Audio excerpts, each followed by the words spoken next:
This episode of Tales of True Crime contains adult language and graphic subject matter. Listener discretion is advised. For best listening experience, turn up the volume.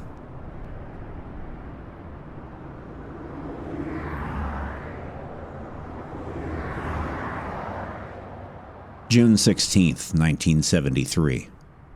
Jeff Thomas and his wife Carol were on their way home from visiting relatives in Chicago. They were a young couple, both 22, with a love for adventure but not much money, so they decided to hitchhike home to Evansville, Indiana. At the intersection of 3rd Street and I-70 in Terre Haute, the young couple stood with their thumbs out, just a few hours from home. It was 9 p.m., a sweltering Saturday night. A blue 1968 Chevy pulled to the shoulder, and they climbed in. Although there are still plenty of daring travelers who choose to hitchhike, the numbers are not nearly what they were in the 60s and 70s. There was a time when Kerouac devotees lived for the road and exulted in the thrill of climbing into a car with a complete stranger for a free ride to wherever they were going. But it only took a few highly publicized bad trips for hitchhiking to fall out of favor. Serial killers like Keith Jesperson, Ed Kemper, Robert Rhodes, and Harvey Carignan, whom I covered in Episode 3 of Tales of True Crime, all targeted hitchhikers to one degree or another.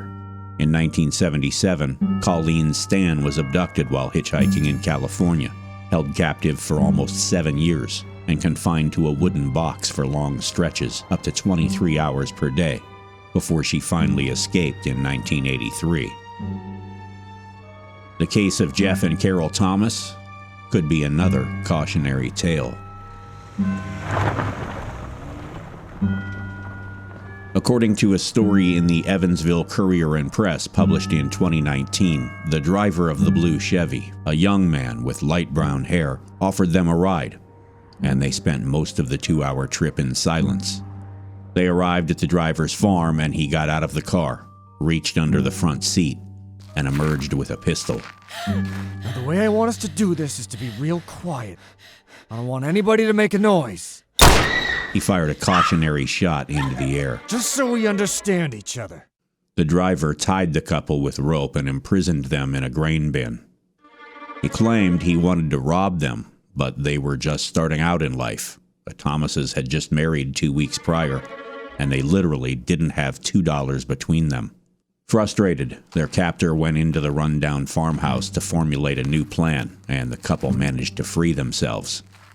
They were just about to flee when he returned with a roll of wire. He restrained Mrs. Thomas once again and told the couple he would take Mr. Thomas to withdraw $400, after which he would release them. The man then forced Jeffrey Thomas into a car and drove away.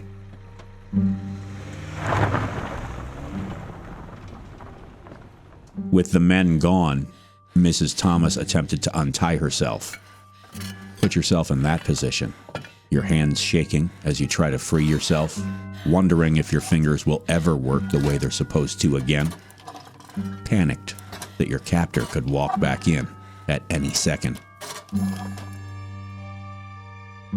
Mrs. Thomas escaped and ran to a nearby farmhouse and called police. And when he returned home, alone, he was identified as Jeffrey Lynn Hand. The police interrogated Hand, and he agreed to lead them to Jeffrey Thomas' body. Thomas was found in the tall weeds along a country road, his hands tied behind his back. He had been brutally murdered in a cruel execution. Shot in the face, his throat slashed, and stabbed 8 times in the stomach and chest. The cold thoughtlessness of the murder, the thought of what he might have had in mind for Carol when he returned to the farm. When Carol Thomas freed herself and fled, make no mistake, she truly escaped with her life. This is the Tales of True Crime podcast.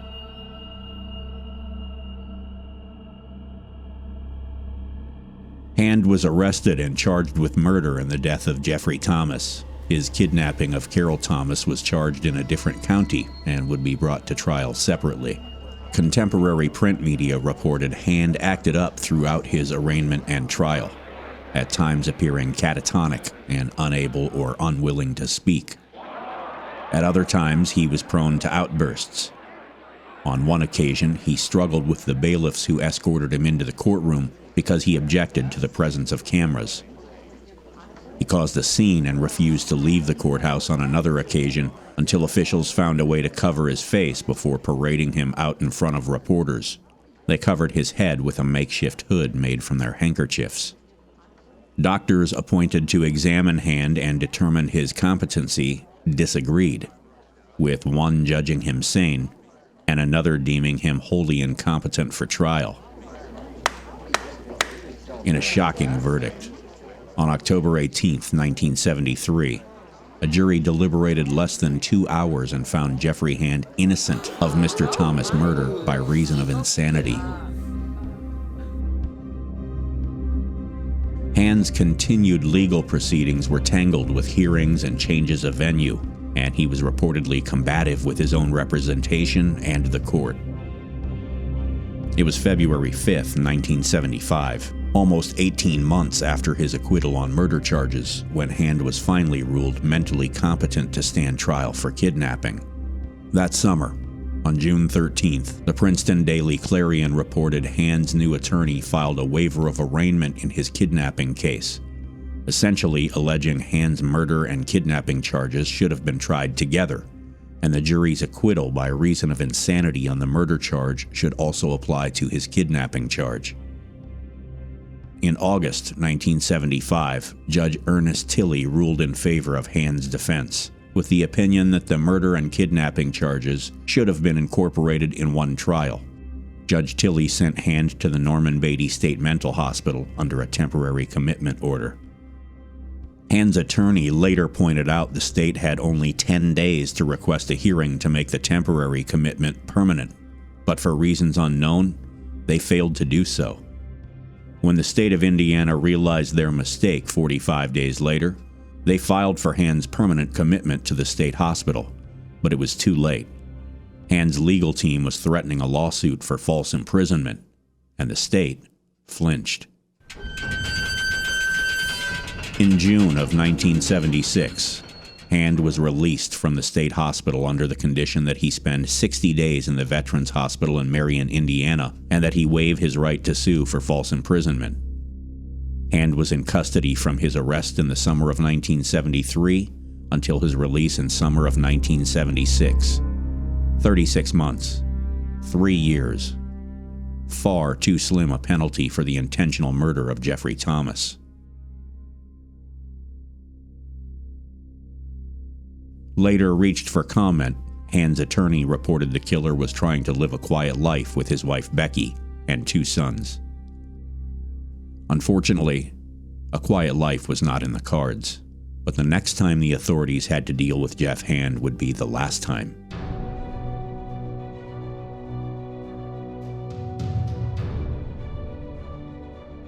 It was Tuesday, January 24th, 1978, when Susan Matlock encountered the killer in Block's department store in Kokomo, Indiana. It was a cold day, and a good 6 inches of snow blanketed the ground. Jeff Hand had only been out of the state hospital for a year and a half, and on this day, he was lurking in the store, searching for a target.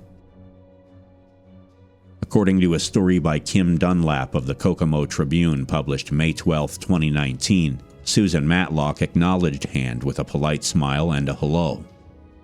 A store employee, Kathy Graham, would later say she observed Hand stalking Matlock in the store. He would pick a tag up, she said, but he wasn't looking at the tag. He was watching her. When Susan Matlock left the store, Graham saw Jeff Hand immediately follow her out. She watched as Hand caught up with Matlock, intercepted her in the parking lot, and shoved her into her 1977 Pontiac Firebird, while Kathy Graham called police to report an attempted abduction. Hand made demands of Matlock. He wanted to go to South Bend. I have a gun and a knife, and I'm not afraid to use them.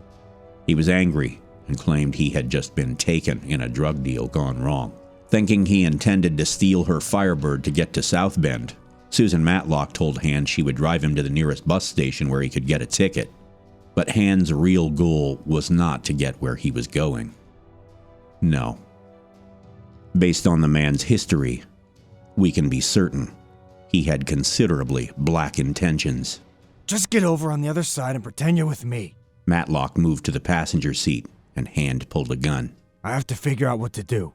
Kathy Graham would later say while she spoke with police, she had the phone cord stretched as far as it would go so she could see out the window and watch what was happening in the parking lot. She saw Jeffrey Hand, sitting in the driver's seat, turn and look toward the store. The clock was ticking. He knew Kathy Graham had likely called the police, and he didn't have long. Hand drove Matlock's Firebird to a nearby store and stopped in the parking lot. Kokomo was what most consider a small town in 1978. With a population of about 45,000, and it didn't take long for the police to spot a car matching the one described by Kathy Graham in the parking lot of the local service merchandise store. As Hand haggled with Susan Matlock, a Kokomo patrol car pulled up behind Matlock's Pontiac. Hand stepped on the gas and fled the scene with Matlock along for the ride. Officer Jerry Castle pursued in his squad car and called for backup. When Howard County Sheriff's Deputy Vern Baugh heard the call on his mobile scanner, he jumped into action, even though he was off duty. The roads were slippery, and the pursuit was short. Hand lost control of the car in the snowy conditions and crashed the vehicle into a snowbank. The driver's door flew open and Hand fled on foot, his breath visible in the cold January air. Officer Castle elected to check on Susan Matlock while Deputy Baugh pursued the suspect. Baugh caught up with Hand just a short distance away and ordered him to stand in front of his sheriff's department vehicle. As Deputy Baugh reached into his car to radio the capture, Hand drew a gun and shot the deputy, first in the right hand, then in the torso. It's not clear why Hand was not immediately restrained. Perhaps Deputy Baugh, off duty at the time, didn't have his handcuffs on him, or maybe it was simply a costly oversight. Whatever the cause, when Hand engaged the officer, Deputy Baugh returned fire, and the scene turned chaotic. Baugh dove into a ditch for cover, but not before he shot Jeff Hand and punctured his lung. Hand leaned over the squad car and fired 3 more shots at the deputy. All 3 shots missed, and Hand fled. Officer Castle heard the shots, then Deputy Baugh's voice as he said, "I'm hit!" Castle saw the deputy on the ground and Hand fleeing toward the railroad tracks. Castle raised his weapon and fired 3 shots. Jeffrey Hand dropped to the ground and shimmied under a boxcar parked on the tracks. Hand made it another 30 feet before he went down, wounded by both Castle and Baugh.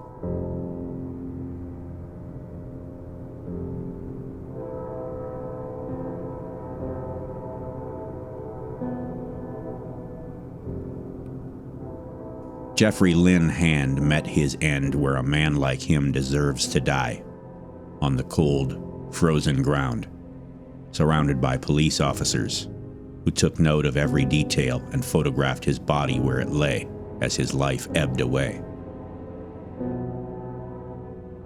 In the pocket of his heavy winter coat, they found a long piece of rope. In the car he left in the parking lot of Block's department store, they found the tools of a killer. Extra ammunition, stocking caps, masking tape, flashlights, leather gloves, and most damning, photos of recently engaged couples he had clipped from the newspaper. In 1980, Deputy Baugh, who suffered lasting injuries from his altercation with Hand, filed a lawsuit against the state of Indiana and Indiana mental health officials alleging neglect of duty for Hand's release from custody in 1976 and for allowing Hand to register weapons.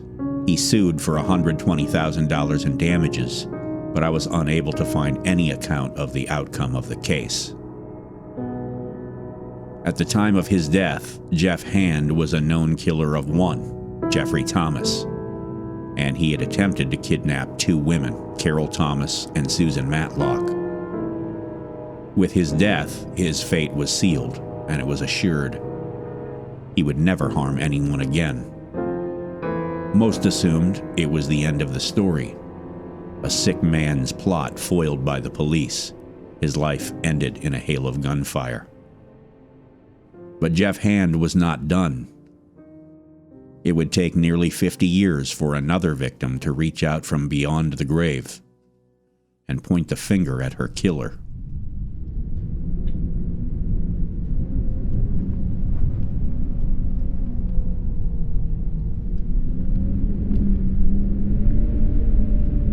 Turn the calendar back, past Hand's fatal gunfight with police in 1978. Keep going, beyond the summer 1973 attack on hitchhikers Jeffrey and Carol Thomas. In September of 1972, Pam Milam disappeared on the campus of Indiana State University. It was a new school year, and students were reconnecting with old friends and making new ones as the leaves changed and the mercury dropped. Pam normally stayed at her parents', but on this particular night she had planned to stay on campus and attend a number of Rush Week events and parties with her Sigma Kappa sorority sisters.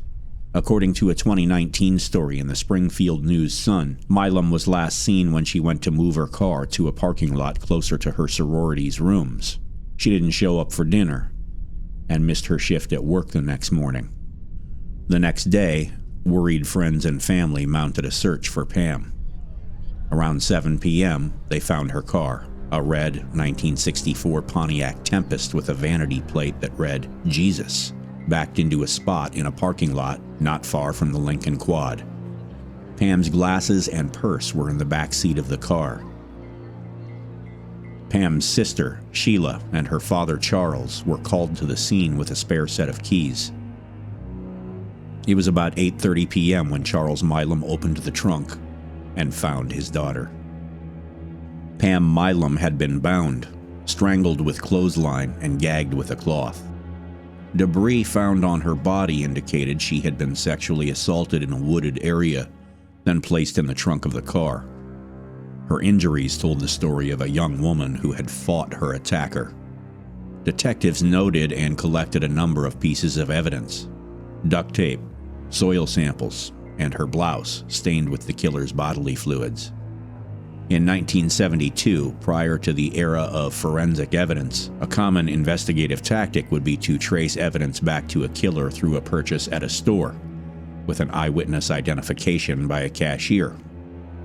Unfortunately for investigators, the items found in Pam Milam's car were her property. She had used the clothesline and duct tape to help decorate for the sorority party she planned to attend that night.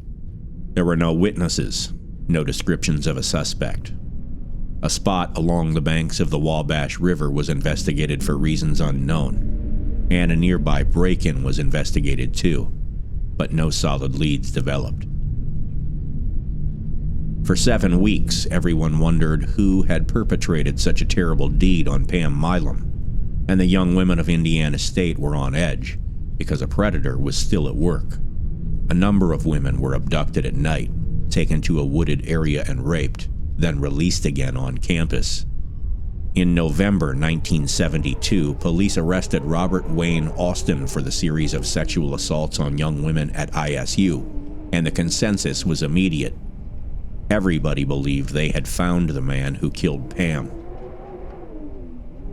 But there was this one thing.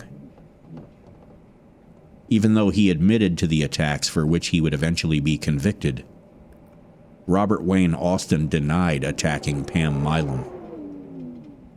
Austin went to prison, sentenced to life, and despite his denials, most believed he had been Pam's killer. They just hadn't been able to prove it.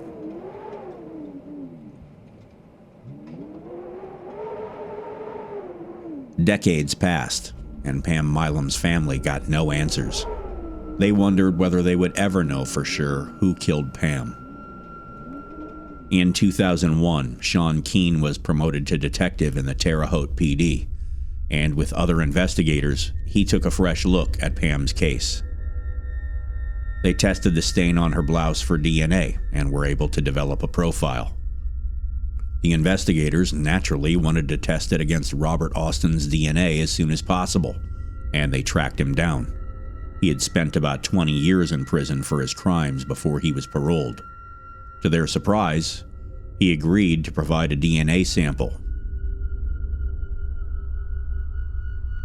It didn't match Pam's killer. It was back to square one. Investigators submitted the DNA profile of Pam's killer to the FBI's CODIS database. No match.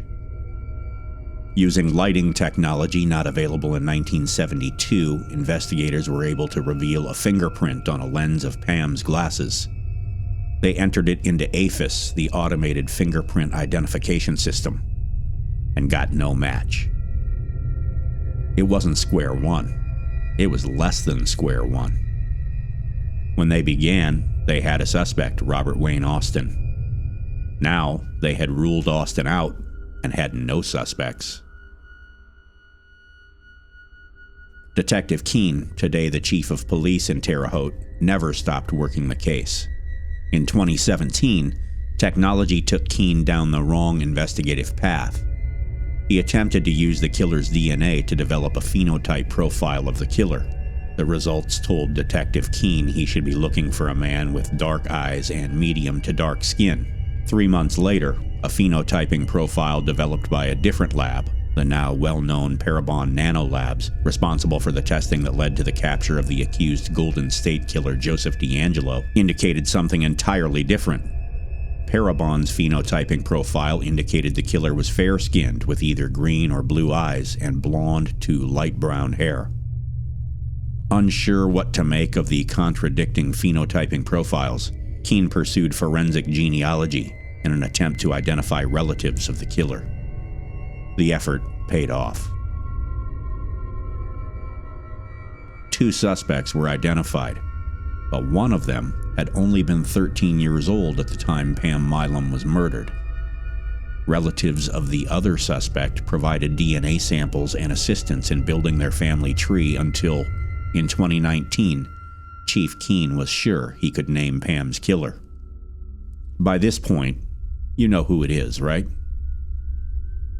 Jeffrey Lynn Hand. Hand's widow and his 2 sons provided their DNA for good measure. As a matter of fact, Detective Keene would later say they went out of their way to be helpful. Their DNA samples sealed the conclusion in the eyes of the law. Before he attacked the Thomases hitchhiking in 1973, and before he was shot to death in his attempt to abduct Susan Matlock in 1978, Jeff Hand, just 23 years old, brutally raped and murdered Pam Milam on the campus of Indiana State University and left her body in the trunk of her car for her father to find. Terre Haute police have said if Hand were alive today, the evidence against him would be sufficient to issue an arrest warrant. Chief Keene's full, nearly hour-long press conference is available online if you're interested in going all the way down the rabbit hole. Pam's sister Charlene said, "It's been a long 46 years, 7 months, and 20 days. Many of us, as we got older, thought we would die before we ever learned who had killed our sister. We were happy to know he hasn't been out there living a great life for 47 years. Answers to long-standing mysteries are so rarely delivered. We recognize their special value, their significance. After authorities identified Hand as Pam's killer, many wondered whether he was responsible for other killings in the Midwest between his 1976 release from the Indiana State Hospital and his death in January 1978. As of this writing, Indiana State Police are investigating whether Hand was responsible for the murder of Indiana University student Ann Harmeyer, who disappeared in September 1977. Her car had broken down, overheated. It was found on the side of the road, hood up, by her family who had gone out looking for her. But there was no sign of Ann. A Martinsville area farmer found her decomposing body in his field in October of that year, not far from where her car had been found. It was only 4 months later that Hand was killed in the shootout with Kokomo police officer Jerry Castle after trying to abduct Susan Matlock. And it's a strange, maybe eerie coincidence, barely worth noting, but Ann Harmeyer also drove a Pontiac, just like Susan Matlock and Pam Milam.